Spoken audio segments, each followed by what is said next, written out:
Pronúncia ruim não é sotaque. Aqui é o Will English. Se você quiser aprender inglês de verdade e deixar para trás aquele nice to meet you too do cursinho de inglês, se inscreve aqui no canal que toda semana tem vídeo novo que vai explodir sua cabeça e vai fazer você ver inglês de uma forma completamente diferente. E não adianta eu postar o melhor conteúdo da internet aqui se você não ativar o inferno do sininho para receber os vídeos toda semana assim que eles são postados, ok? Antes de mais nada, sotaque não é problema.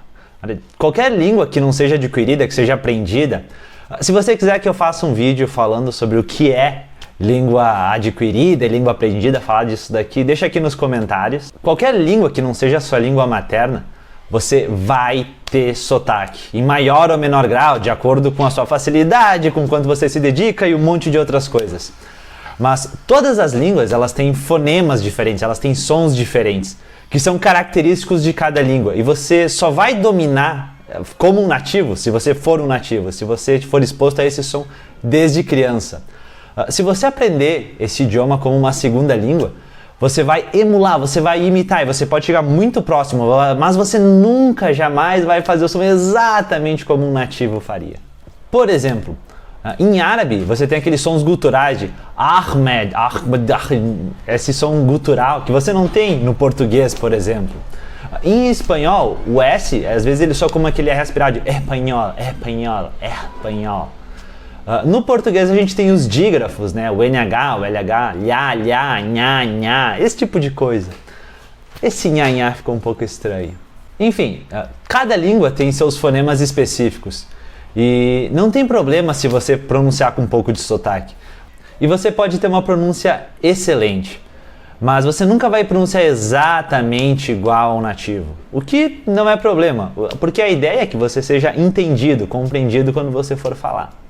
Mas isso não é desculpa para ter uma pronúncia porca. Por exemplo, se você disser algo como I have a letter to you, tem um sotaque bem carregado, mas você vai ser entendido, a pessoa vai entender o que você quer dizer. Porém, se você pronunciar thought ao invés de thought, ou então sleep ao invés de slept, aí, meu amigo, você está mudando o significado de palavras e aí a sua mensagem não vai ser passada adiante. Aí você vai dizer algo como tá, mas ele vai saber se eu estiver falando teeth or teeth? Não exatamente, porque às vezes as pessoas falam, tá, o som é parecido, mas o som ser parecido não quer dizer que seja a mesma coisa. Um exemplo prático.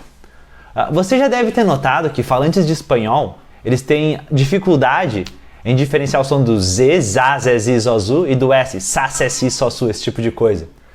Então, por exemplo, você pede para um falante de espanhol falar a palavra casamento, ele fala casamento, casamento, casamento, ou minha casa, minha caça, não, casa. E aí ele fala assim, caça, foi o que eu disse, caça. Porque no espanhol você não tem essa diferenciação, então para eles até ouvem alguma diferença, mas não é nada relevante. Da mesma forma, por exemplo, em inglês o TH e o F, got it? Para você pode não parecer nada muito relevante, mas para um falante nativo, você está falando uma outra coisa que não tem absolutamente nada a ver com a palavra original. Long story short, sotaque não é problema. Se você tiver maior dificuldade de falar alguma redução, alguma coisa, não tem problema algum. Porém, tenta sempre respeitar a pronúncia nativa, tenta sempre respeitar o TH no caso do inglês. Tenta respeitar as pronúncias de T, por exemplo. Se você falar which, é diferente de with. É isso, espero que tenha ajudado.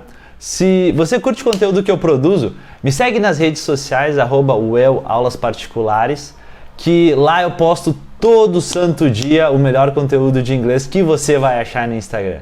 Ok? So, see you next time. Bye!